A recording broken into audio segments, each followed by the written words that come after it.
Welcome back to a brand new video, guys. So today we are interviewing a British Cycling Northeast coach, and also he is a club owner.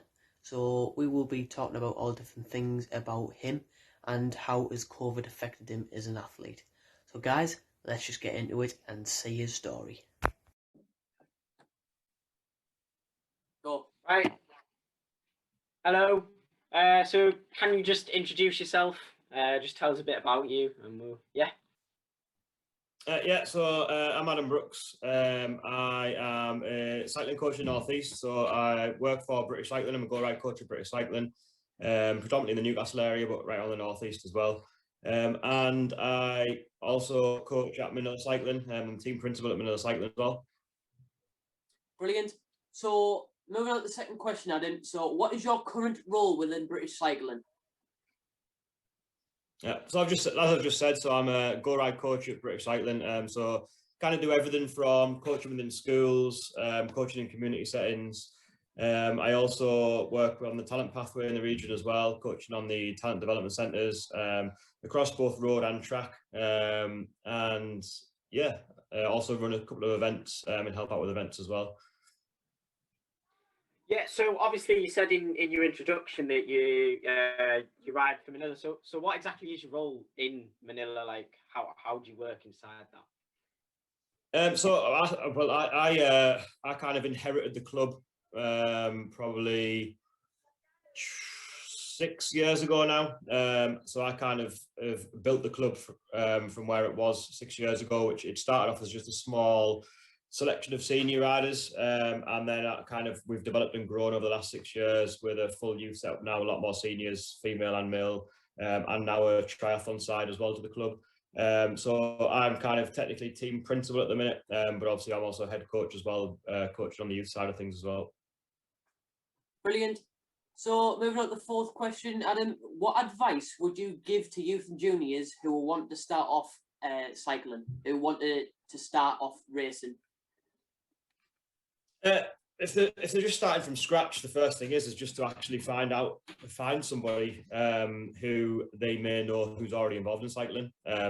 So whether that's a friend who might already be involved with a club, or maybe even speak to their school teachers, or just everyone's got to start somewhere. So it's maybe just doing a little bit of research as into who they can speak to. But once they've maybe made that first step, speaking to a friend or finding out a bit more, actually approaching the local club. So their local club is going to be the best option for them. Getting to the local club in the area, they'll have at least a weekly session they'll be able to get along to, and get to meet the coaches, and then they can sort of point them in the right direction from there. Yeah, I mean, this question here is going to be in the total opposite direction. But how do you balance your daily training and life at home and homeschooling and everything now? Yeah, at the minute it's pretty crazy. So I think beginning of last year, obviously before kind of all the craziness of COVID and everything, I was actually starting to train quite a lot more. So I was actually having kids were at school and everything. A lot of my work kind of evenings and things. So during the day I was able to get a lot more training. I was going quite well last year, but then the last 18 months has just gone pretty crazy. So it's very much just been fitting and training when I can. Probably fitness has dropped off a lot since then because of it. Doing a lot of homeschooling, still working from home as well, kind of virtually, and just training when I can, really. So it's been a lot of indoor stuff, I would say, over the last 18 months. I haven't actually got out as much as I would have usually. So it's been a lot of Zwift, a lot on the watt bike, and just getting out when I can, mainly riding on weekends it's been. And yeah, doing the odd sort of time trial on an evening last year. But hopefully, fingers crossed, kids back to school, might get back to some form of more of a routine with training really coming up. Yeah, this actually does link in with the next question as well. So you as an athlete, how has COVID affected you? Massively over the last 4 or 5 months. So got quite ill before Christmas, as did the rest of the household. So it was quite a tough kind of couple of months, and it's been a struggle to get back to it, to be honest. I've struggled to kind of get anywhere near fitness where I was. And I think also not just physically, but I think it's had quite an effect mentally as well. So I mean, I was going through a period of time where I was like constantly checking my heart rate, feeling like my heart rate was too high all the time, palpitations and things like that, and just I think it plays on your mind quite a lot. So I've actually recently just took my heart rate off my Apple Watch and just kind of like tried not to look at it as much, and just kind of relax and chill out a little bit. And I took a bit more time actually just riding my bike and enjoying it and forgetting about the training aspect. And that's kind of helped, and I've just been enjoying it a lot more recently. So hopefully, fingers crossed, kind of on the road to recovery now, and get back to some form of actual structured training again. Yeah, definitely. I mean, this is if we move more to the positives of pre-COVID. What is your biggest achievement in cycling? What, racing or coaching? Oh, that. Both. Yeah.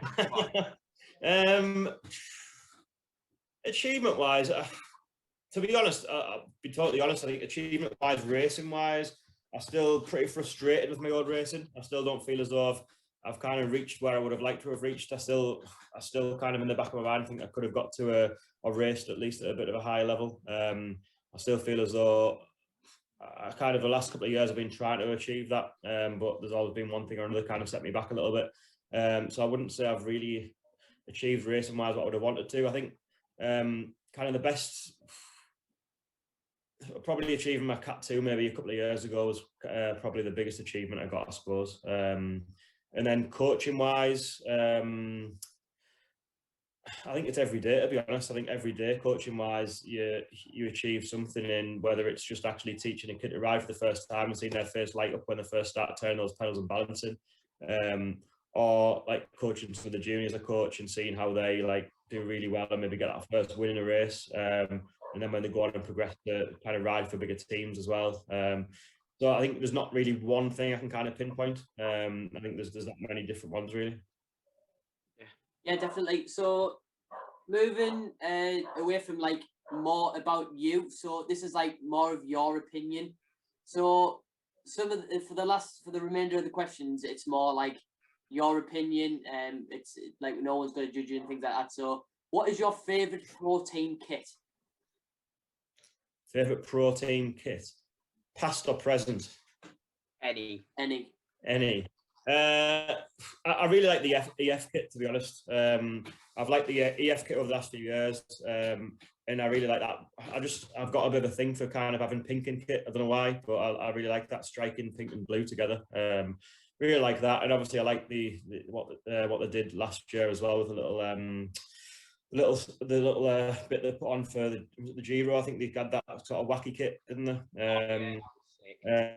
With where they had the partnership with Palace, and I thought that was class. But yeah, I really like the pink and blue kit of the F, to be honest. Yeah. So, what's your favourite pro race to watch? Like, if you were going to sit down for a few hours and watch one race, what would it be? Yeah, it's. Do I have to pick one? I think the classics in general. Pick a few. Yeah, the classics in general. I think it's definitely got to be the classics. I think, yeah, I love watching the tours. I love watching the Tour de France, but they're kind of a different kind of race where you might start watching the Giro or the Tour and you kind of switch off a little bit during the full day's stage, and you might watch the exciting parts. But a classic, you can literally watch from start to finish, from like kind of the first hour right to the last fifth hour, and there's always going to be sort of stuff happening. So I mean, I love watching Milan San Remo, the iconic finish to Milan San Remo, and probably Flanders and Roubaix. Flanders and Roubaix have got to be well up there as well. But yeah, them three are kind of the top races to watch in the year, I would think. Yeah. So the next question, which will lead on to something around about cycling. So what is your least favourite thing about cycling? Least favourite thing about cycling? A bit of a bugbear. I think one of the things that I hate the most is this kind of. I think there's a lot of what's the word? Like a bit of an attitude towards sort of people already in cycling, a bit of a snobbery towards new people coming into the sport, and I think that's not helpful at all when we're trying to get more people in the sport. So there's still very much this snobbery of people just starting out when they may be wearing pro team kit and things like that. where I don't see an issue with that. I think we should be actually very accepting towards that and supporting people who want to wear pro team kit and support teams. At the end of the day, people do that in football. They go and put the club's football jersey on and go and support the teams. And we should be actually supporting that rather than being this kind of like thinking it's turning our noses up a little bit. I think I really don't get that kind of attitude. I think we've got to be more accepting of new people getting into the sport. Definitely. Yeah, I think that's very true. And finally, last question. What are your goals for 2021? Any specific races or training that you're going to be targeting? And well, like I kind of said there, really, it's been a bit of an up and down start of the year, so I kind of haven't really set kind of definite goals. I think obviously we're still very unsure of the season. It's going to definitely be a time trial year, I think. So I'm going to really focus on TTs this year. I only got my time trial bike about 18 months ago. So I haven't really had a massive focus on it. I've always kind of focused on crits and road races. So I'm going to really focus on the TTs this year, see what I can do in them. I'd like to do a 21 something maybe for a 10. So that would be a PB. And in the back of my mind, I've got hill climb at the end of the year, maybe try and get in the national hill climbs to see what I can do in some of the hill climbs. Maybe lose a bit of weight though for that. But yeah, TTs and maybe some hill climbs at the end of the year, I think, but no actual specific event target as such. Just hopefully COVID let you. Hopefully the restrictions uplift and allow us all to race. I think that's what we all want, don't we? I think we all want to pin a number on, get on the start line, but I think it's just going to take time. It's nearly been a year since I think any of us have stepped on the line, haven't we? So hopefully we can. Yeah, for me, I just want to get back to actually group riding as well, like getting back out again in a good group, and going to the cafe and having a bit of a smash fest on the roads. I think that's what I want to get back to first. And then, like you say, got some of the time trials we got to do last year. They were good, having a bit of a catch up at Croft and stuff and things like that. But still, nothing beats that actual crit or road race. It would be nice. I think we might get at least some crits this year as well. Road races, maybe. I'm not sure if we will, but crits definitely. I think it'd be nice to get some crits on the cards as well. Yeah, definitely.